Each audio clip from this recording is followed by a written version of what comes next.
Today, Sayadaw would like to speak about Khanika Ekagata, that is, momentary concentration. The nature of this is that when objects arise moment by moment, ever anew within the body, the mind becomes collected on that object for a moment by moment. And in a word, this is samadhi. It's also called Khanika Samadhi, momentary concentration. And the Buddha used the word Khanika Ekagata, one-pointedness of mind that lasts for a moment. So today Sayadaw would like to speak about this. So the object arises for a brief moment, and one observes this, applying effort and aiming so that there's steadfast observation. And second by second, the mind is collected on the object.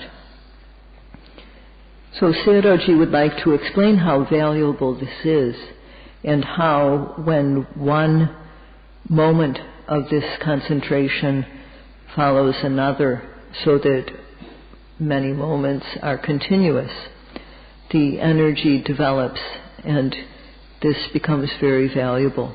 So Sayadaw would like to explain about this today. Khanika Ekagata, in this phrase, there's the word khanika, that means occurring for just a moment.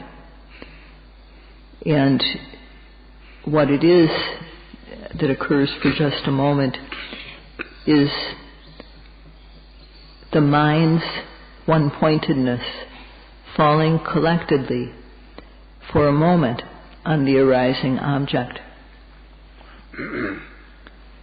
On the newly arising object, for just a second, and just a brief moment, the mind falls collectedly on the object and penetrates into it and remains calmly stable. It's stable on that object. So this is called Khanika Ekagata. To illustrate this, when one is sitting, one puts one's mind on the abdomen and the rising arises. And in order to get the mind to that object, one applies effort.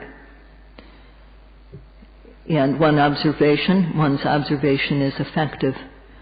So the mind sticks to the object, the rising. And this sticking to the object is sati, mindfulness. And the mind falls collectedly on the object. This is samadhi, concentration. So on the arising object, the mind falls collectedly on that object. The falling arises, and the mind falls collectedly on the falling. And then the rising happens again, the mind falls collectedly on it. And then the falling again, the mind falling collectedly on that object. Every rising, every falling, the mind falls collectedly on the object. And on the other objects which arise in one's being, moment by moment, the mind falls collectedly for just that moment on the object. In walking, one puts the attention on the legs, observing left step, right step, lifting, moving, placing. And on the lifting, the mind falls collectedly on the object. On the moving also, the mind falls collectedly on the moving. On the placing, the mind falls collectedly on the placing. So every lifting, moving, and placing. When it arises, the mind falls collectedly on that object, one after another.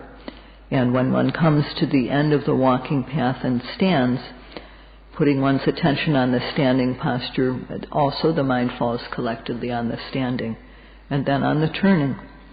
So whatever object arises, the collected mind, samadhi, the collectedness of mind is falling on that object. And the Buddha called this kanika cetakagata, the mind's momentary concentration on the object.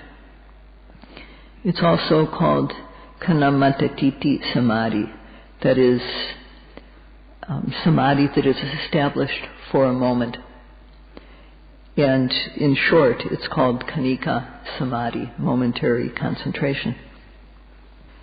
In one's body, when the object of observation arises, the samadhi that falls on that object for just one moment or for just a few moments, it has no value to speak of. But when one follows another and another and another, when they become continuous, occurring moment after moment without a break, then energy becomes fully developed, and this concentration becomes very strong. And when it is stable, the mind is pure. And later on, one comes to see how the Dhammas, the things in one's body, are related as cause and effect. And one comes to understand this even in very minute ways.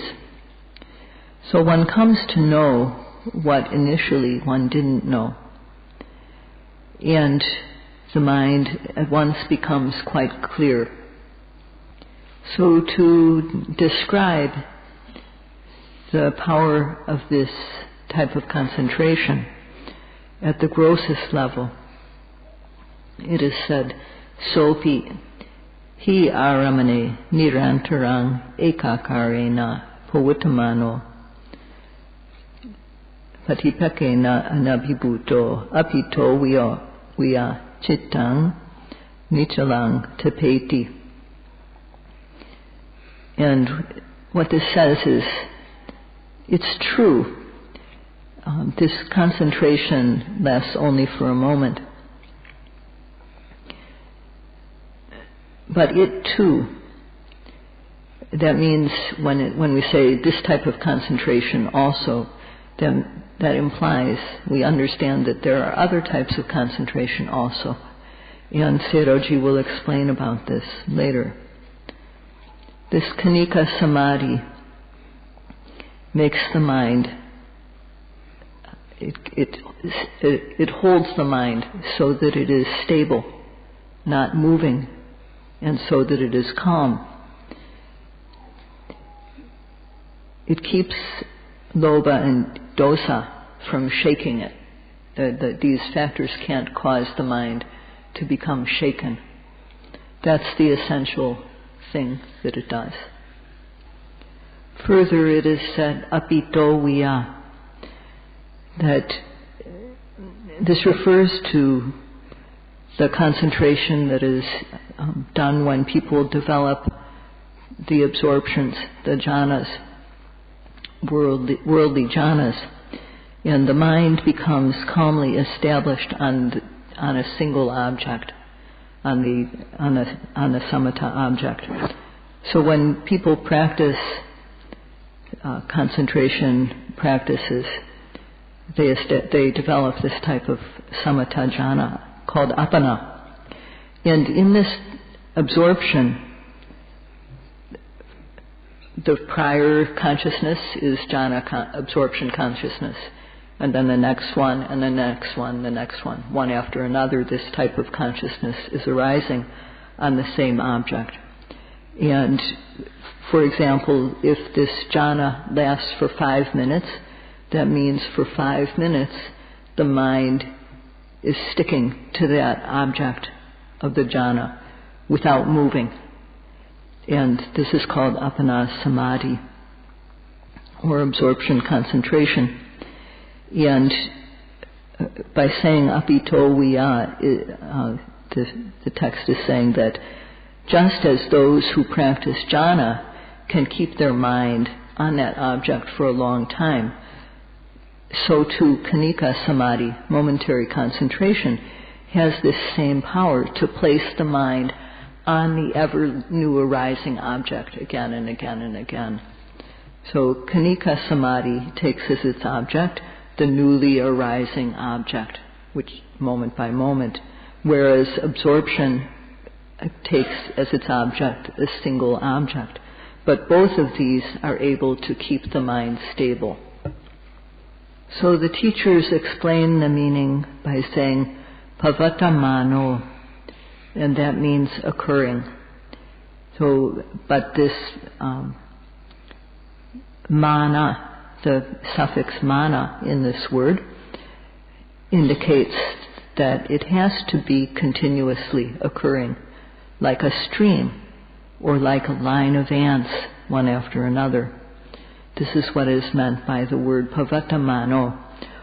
Only if the momentary concentration occurs continuously is it able to keep the mind calm and stable.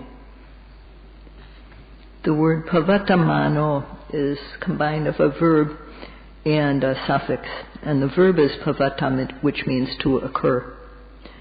And mana indicates present, the meaning of a present participle. So occurring, it has the meaning of occurring, not just once, but continuously occurring in the present. Where does the Khanika Samadhi, momentary concentration, need to occur? It is said aramane, on the presently arising object. Our whole body is like a large field of observation, and within our body, that large field, there's seeing and hearing, smelling, tasting, touching, lifting, moving, placing, bending, stretching, rising, falling, blinking, opening and closing the eyes. So all these things are happening within our field of observation, and there's a new object arising. This is like within a rice field, an individual paddy. So there's a small thing within this big field of observation, all these different types of things that can arise. The newly arising one is the object to be observed. This is aramane. So when we sit, there's rising and falling again and again. This is our newly arising object. And in between rising and falling, we may experience things like heat or cold, aching, numbness. From time to time there's hearing. In doing the walking, we put the attention on the legs, and lifting arises, moving arises, placing arises. These are the objects that we observe. This is what is meant by aramane. And it must be occurring in the object. That means it must be there. It must be fresh. It must be occurring in the presently arising object. That is what is definite. The object that has already ended is no longer there. It's not definite. The object that has not yet arisen yet is also not there. It's only the presently arising object. So it is said, pavuttamano, it must occur, falling collectedly, aramane, on the presently arising object, rising, falling, and so on. The Khanika Samadhi, the momentary concentration that occurs on the presently arising object, must occur without a break. It is said nirantarang. Ni means without, and antara means gap. So there can't be any gap in between one moment of samadhi and the next. Like the floor that we're sitting on, the pieces of wood, the parquet is one and another are contiguous. They touch each other, so that there's not a gap for dust to get in between the two pieces of wood. And in the mind too, so that the dust of the kilesas can't enter the mind stream. The moments of concentration must be connected one after another, and only then will it keep the mind calm. In one's body, there's not just one object, not just one thing to be observed. There's rising, there's falling, sitting, touching, stiffness, tension, heat, cold, lightness, movement, lifting, moving, placing, standing, turning. So there's a variety of kinds of objects. But the mind, when we apply effort and accurate aim, the Khanika Samadhi is always well established on the object. It occurs in a single way, ekakarena. No matter how many different objects there are, it is always well established on the object. It has that same quality again and again. So only when it occurs like this, with the same quality every time of being well established on the object, only then will the Khanika Samadhi become fully energized. So when this calmness of mind occurs one after another, when they become contiguous, then the power that this has becomes very great. It goes from being just a little bit of power to being very, very large. To develop a very powerful, to make this samadhi very powerful, starting with the rising and the falling, it's very important for the mind to fall collectively on every arising object, one after another. When this power, the calmness of samadhi, occurs one after another without a break, then the mind no longer can be shaken. It becomes firm. And what is it that helps this to happen? When on every arising object, sati sticks to the object. And this happens because of the application of ardent effort, the pushing the mind to reach the object, just using a regular amount of energy. And if one pushes the mind to reach the object, uses ardent energy, then sati sticks to the object, and with that, when sati sticks to the object, Khanika Samadhi, momentary concentration, will be there with the sati falling collectedly on the object. So this is Khanika Samadhi, momentary concentration. If this Khanika Samadhi, momentary concentration, is either weak or not there at all, then on every newly arising object there will be wavering, there will be indecision, lack of clarity, confusion. This is called moha in Pali, delusion. One won't know what is really there as it is. One won't know what is true as it is. One will instead know it in the wrong way, as if there's a being there, I or you, a man or woman. One will take that to be the truth. One will miss the truth. And this type of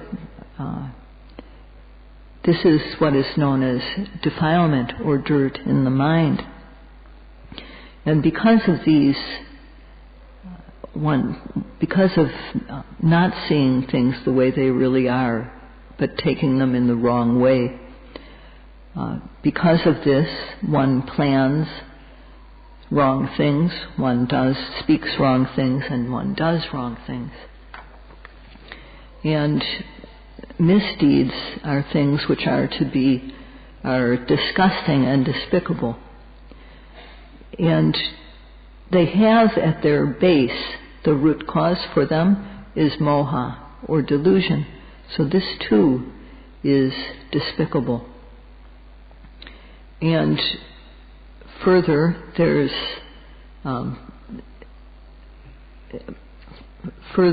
more unwholesomeness that follows because of the moha, and there's a lack of shame regarding this, ahirika. There's also lack of moral fear regarding doing wrong. This is anotapa. And because the mind has no control, it becomes scattered. So it no longer sticks to the object, and this is called odicca, or restlessness.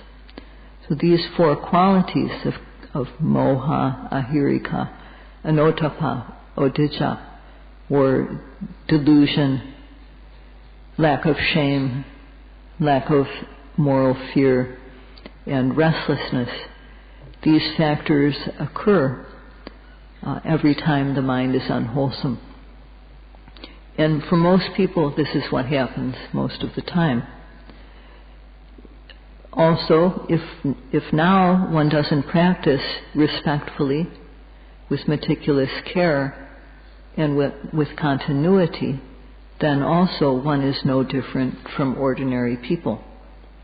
At this time, that is, when one is not practicing respectfully, meticulously, and continuously, at this time, people who take the name of yogi are no different from people on the outside, because they let their minds go without trying to collect the mind.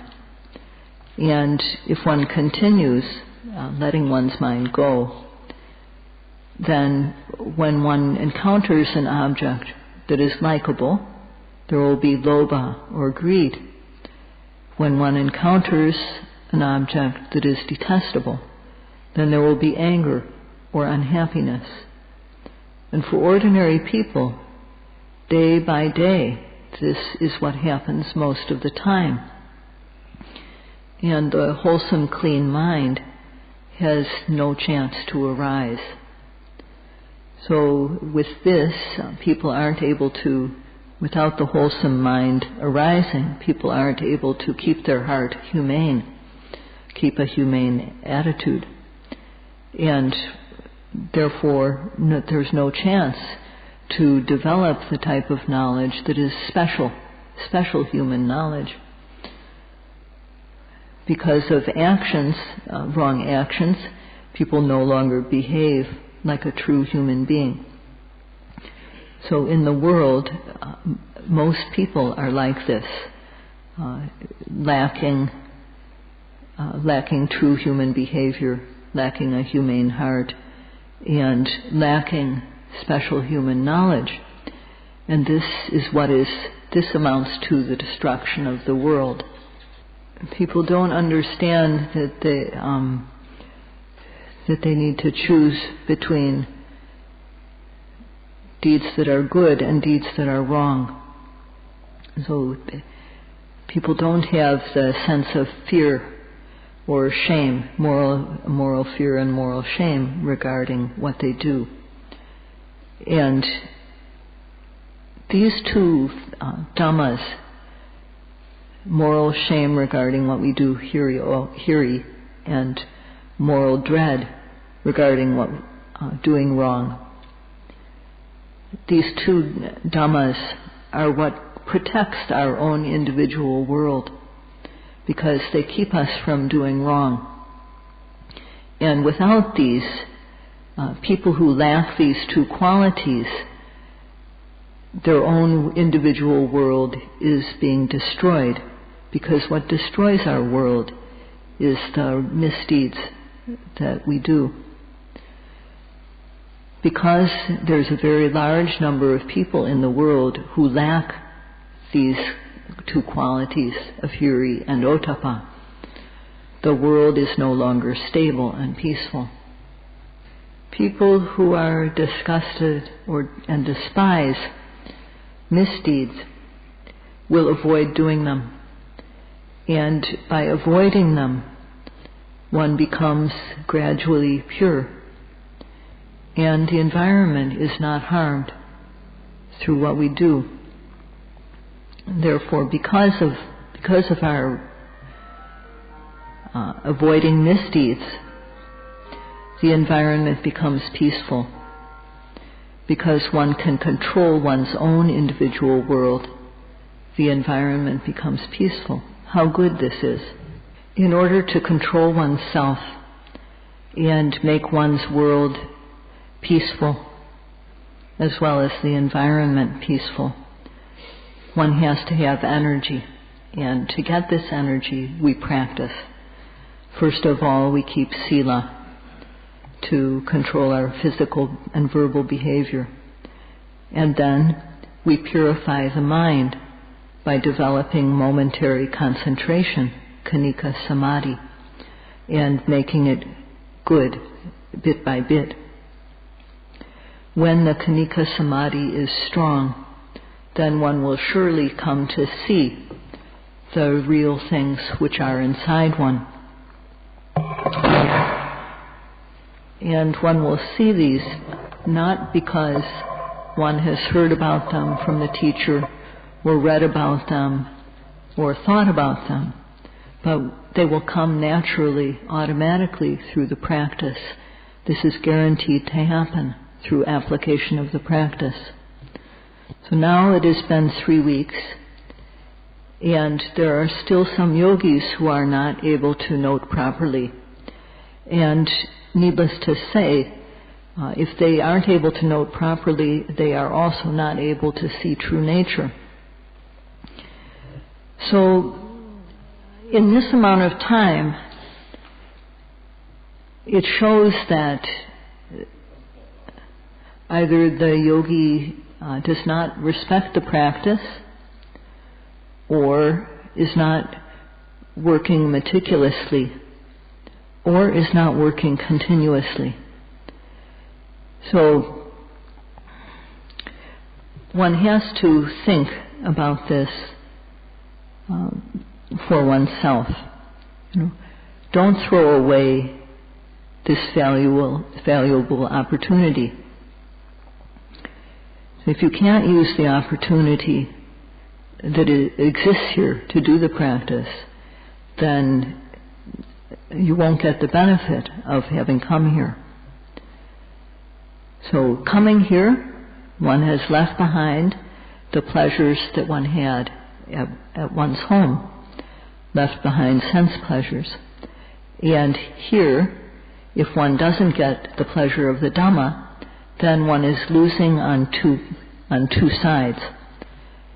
So one needs to be able to make a profit for oneself.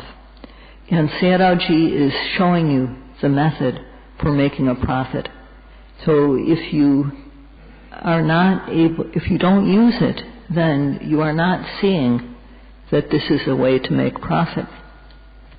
So Sayadaw hopes that you will all use the method that he's explaining, and try to have something to say every time you see the teacher. Sayadaw gives the example of what happens when we go to school, that we have homework to do. And so that means we go to school, the teacher gives us an assignment, and then when we get home, we have to do the homework. If we have math homework, we have to do the math problems. If it's a reading exercise, we have to do the reading. If it's science, we have to read so that we understand it. And then, when we go back to school, the next day, we can feel confident when we face the teacher. We'll have our homework done. So the yogi is noting every day. And if knowledge is not present when they observe, then that's like not doing your homework. So, as in school, The teacher is not satisfied when the student comes without the homework. They don't hate the student, but they don't like it that the student is not doing what they need to do to gain knowledge. And it's the same way here. So there is lots of time left, and Sayadaw has spoken today about how valuable Khanika Samadhi, momentary concentration, is. It's like absorption, the concentration found in jhana. And tomorrow Sayadaw will continue to speak about this in theory and practice. Further, there are some yogis who do not like to note, and Sayadaw is going to discuss this. Is it necessary to label? Isn't it enough just to look? So Sayadaw will speak tomorrow about the drawbacks of not using labels and the advantages to using labels. So now the hour is up, and this will be continued tomorrow. That's all for today.